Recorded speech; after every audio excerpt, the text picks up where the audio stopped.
at least masaya. Nung una ang tanong, bakit ang tagal? Dumating ng tao na sa akin ay magmamahal.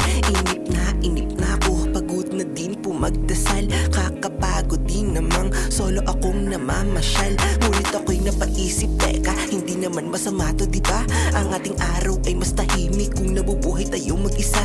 Hindi tayo makakarinig ng mga ingay, reklamong nakakapika. Napakasarap ng umaga, payapa tahimik kapag nagkakape ka.